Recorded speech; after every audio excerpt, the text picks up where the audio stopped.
pensez-vous que j'ai bien fait mon travail? Après 25 ans au pouvoir, il semble que le règne de terreur du président Vladimir Poutine touche à sa fin. Nous entendons des rumeurs de coup d'État depuis que Poutine a lancé son invasion insensée. Ensuite, nous avons vu un convoi de mercenaires Wagner se diriger vers Moscou pour s'occuper de Poutine. Ils ont été acclamés et salués par des Russes, qui s'alignaient sur le bord de la route pour voir l'histoire se dérouler sous leurs yeux. Mais Poutine a survécu, et cela pour une seule raison et une seule raison. Seuls les dirigeants à l'intérieur de Moscou le soutenaient. Mais il semble que ce soutien soit désormais en train de s'effriter. Vous voyez, 12 hommes politiques russes.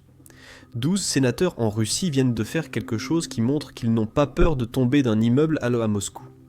Ils ont envoyé une lettre signée à Poutine, l'avertissant que s'il ne met pas fin à cette guerre, la Russie s'effondrera. La raison derrière leur avertissement était simple. Selon la lettre, il y a 10 signes économiques d'alerte différents en Russie, et ils sont tous liés aux sanctions. C'est pourquoi ils exhortent Poutine à accepter la proposition de paix des États-Unis et, en échange, demandent un allègement des sanctions.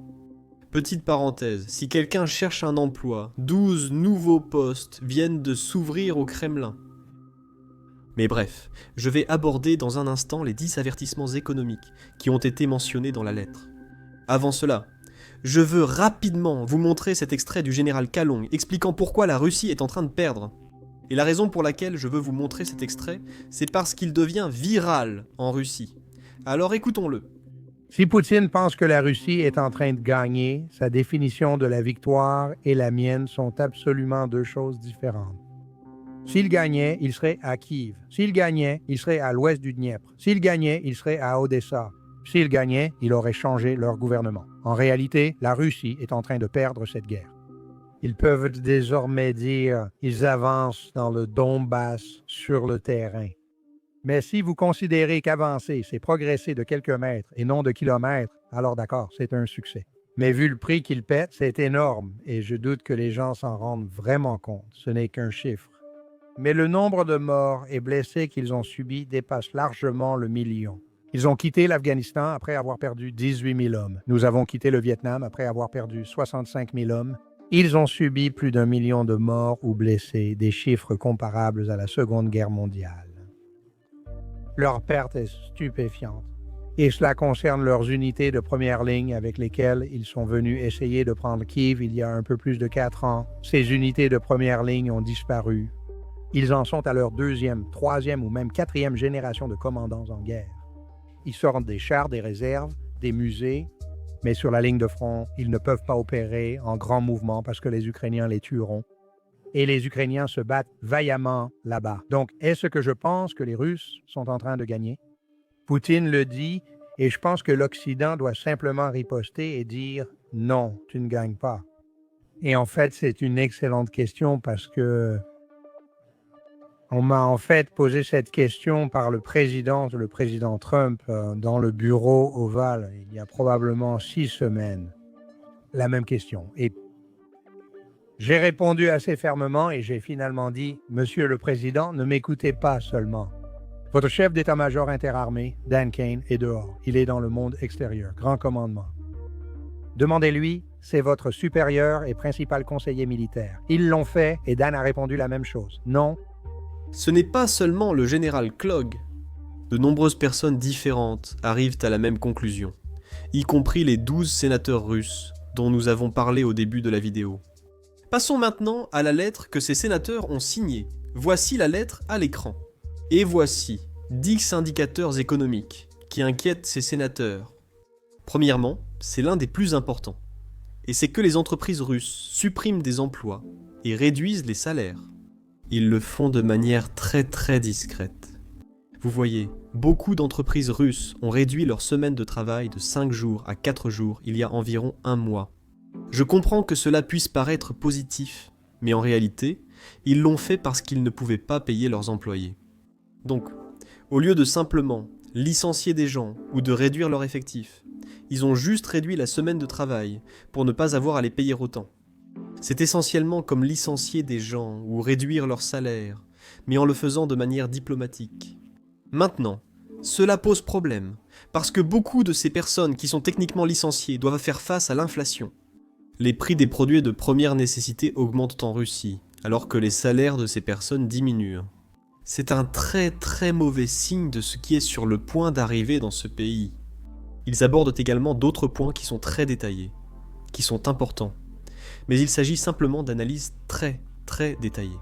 Comme la capacité industrielle qui baisse, les investissements stagnent en Russie. Le 9e point est important, et je veux attirer votre attention dessus. Le 9e point parle de la baisse de la croissance du produit intérieur brut. Vous voyez, depuis que Poutine a lancé son invasion, il ne cesse de se vanter d'une chose. Et cette chose, c'est que les sanctions étrangères ne fonctionnent pas vraiment sur l'économie russe, parce que l'on peut voir l'économie russe croître. Maintenant, c'est là que je vais dire quelque chose que je n'aurais jamais pensé dire. Poutine a raison. L'économie russe était en croissance, mais c'est ici que nous devons regarder de près comment cette croissance se produit. Ce n'est pas dû à une hausse des dépenses des consommateurs russes, ni à de forts investissements des entreprises russes. Le produit intérieur brut russe augmente parce que le gouvernement imprime de l'argent et dépense pour les entrepreneurs de la défense ainsi que pour la solde des soldats. C'est pourquoi le produit intérieur brut augmente, mais ce n'est pas une bonne manière de le faire croître à long terme. Il suffit de demander à l'Union soviétique. Eh bien, devinez quoi ? Le moment est venu, et la Russie est sur le point d'apprendre qu'on ne peut pas imprimer de l'argent pour accéder à la prospérité. Sinon, chaque pays serait le pays le plus riche du monde. La croissance du produit intérieur brut ralentit maintenant. Pendant ce temps, Poutine augmente les dépenses militaires. Maintenant, je doute que Poutine soit là pour faire face aux répercussions de ses actes. Il a 72 ans après tout. Mais ce sont les jeunes Russes et la population russe qui resteront derrière, qui vont lutter pendant des décennies à venir. Cela me rappelle une citation célèbre que j'ai vue dans les commentaires, il y a quelques jours. Un imbécile peut jeter une pierre dans l'étang, que 100 sages ne pourront pas en retirer.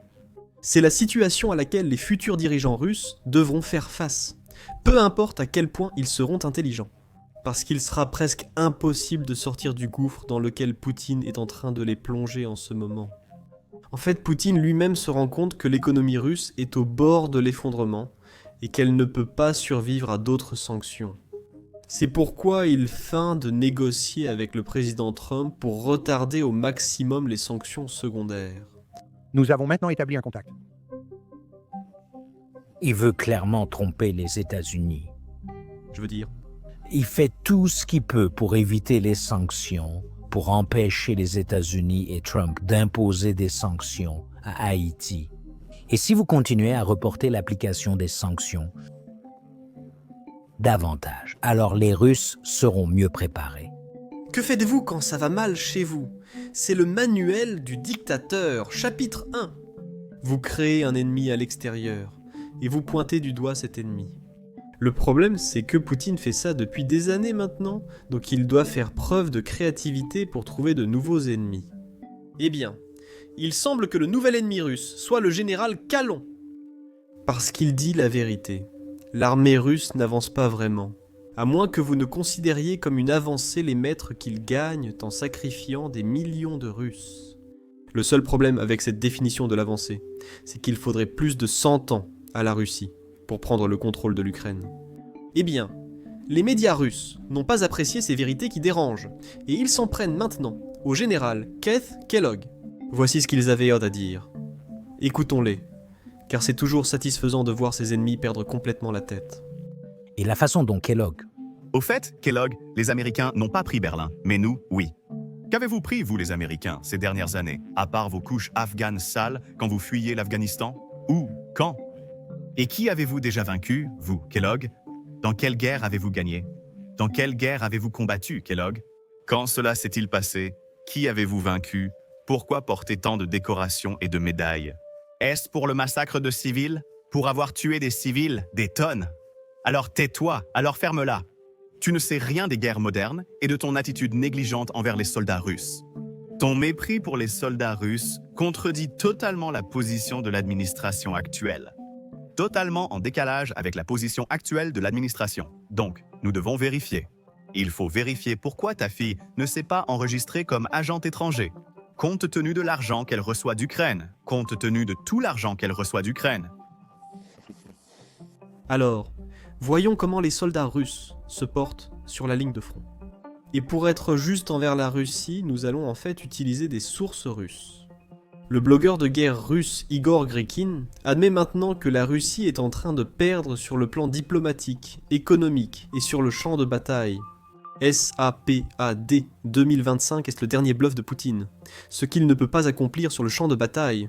Il est bizarre qu'il simule à l'entraînement.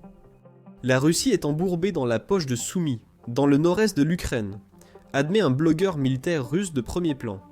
Les deux principales chaînes rapportent que la situation est difficile en raison des attaques de drones à grande échelle de l'Ukraine et dénoncent les commandants qui mentent. Direction Soumy, tout n'est pas si facile. Bien que les chaînes officielles du département doivent, sur ordre des hauts responsables, annoncer la création d'une bande de sécurité et d'une zone tampon, la situation reste difficile. Pour commencer, la zone tampon devrait atteindre une profondeur de plusieurs dizaines de kilomètres, car les drones ennemis bon marché peuvent parcourir une telle distance et volent en masse. On ne peut pas tout abattre.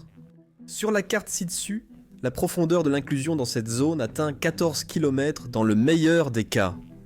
Un ennemi, bien qu'au prix de lourdes pertes quotidiennes, retient notre offensive. Personne ne ment plus sur le contrôle de Kridivka. Et comme le rapportent les commandants suprêmes à Unitka, nous ne parlons pas encore d'un contrôle total de la partie sud. Ici, nous avons une autre chaîne de guerre russe qui rapporte une nouvelle similaire. Une chaîne russe reconnaît l'aggravation de la situation à Soumy. Elle affirme que la campagne d'Oli sera abandonnée, en la comparant à la précédente, où des régiments ont été détruits. Un officier décrit les renforts du 30e régiment de fusiliers mortiers comme des retraités grincheux et indésirables. La chaîne avertit que l'attaque pour tenir Olivska ne mènera qu'à de lourdes pertes. Qu'a dit le général Kalog au début ? Les forces d'élite de la Russie sont mortes lorsqu'elles tentaient de prendre Kiev, et maintenant la Russie remplace ces forces, avec des gens choisis au hasard dans la rue, souvent pauvres, sans autres opportunités économiques dans le pays. Alors ils s'engagent dans l'armée, avec la promesse de dizaines de milliers de dollars de primes, et un salaire de 2000 $ par mois. C'est 5 fois plus que le salaire moyen en Russie. À ce stade, on comprend pourquoi la Russie peut envoyer autant de monde, mais ce ne sont pas des gens compétents. Quelques heures avant mon enregistrement, le président Trump a dit cela, relayant le même message. Il tue beaucoup de gens et il perd plus de gens que vous savez que ce qu'il tue.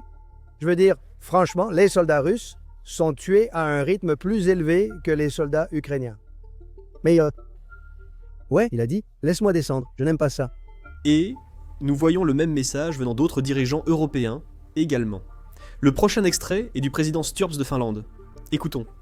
Si vous regardez cette situation du point de vue de Poutine et du Kremlin, vous devez vous demander comment ai-je fait ? Tout d'abord, l'objectif était de prendre le contrôle de l'Ukraine lors d'une opération spéciale en 4 jours. Nous en sommes maintenant à 4 ans de guerre. Le deuxième objectif était de créer la désunion en Occident. Je ne l'ai jamais vu aussi uni auparavant, y compris en fait le partenariat transatlantique. Le troisième objectif était de minimiser les dépenses de défense des membres de l'OTAN. Trump vient de nous faire passer de 2% à 5%. La cerise sur le gâteau, c'est que Poutine a doublé sa frontière avec l'OTAN grâce à la Finlande puis la Suède. Donc, il a échoué dans tous ses objectifs stratégiques, y compris le fait que l'Ukraine est devenue très européenne et plus du tout russe. La situation sur le terrain n'est pas aussi mauvaise que ce que certains veulent faire croire pour l'Ukraine. Regardez le processus d'avancée de la Russie au cours des 1000 derniers jours. Ils ont avancé d'un point de pourcentage du territoire ukrainien. Cela représente environ 18 km² par jour, pour un coût d'environ 7000 morts ou blessés du côté russe par semaine. Le coût est énorme. Et il faut se poser la question, combien de temps la société russe peut-elle accepter cela ? YouTube vient de faire une annonce stupéfiante. Elle verse 64 millions de dollars par jour aux créateurs. Pourquoi ? Eh bien parce que YouTube n'a pas assez de créateurs. C'est pourquoi vous voyez des vidéos sur votre page d'accueil qui ont moins de 1000 vues, comme celle-ci juste ici. Bien sûr, cela ne veut pas dire que tout le monde devrait créer une chaîne. Mais si vous vous êtes déjà demandé si vous deviez lancer une chaîne YouTube ou une chaîne sans visage, c'est le moment idéal.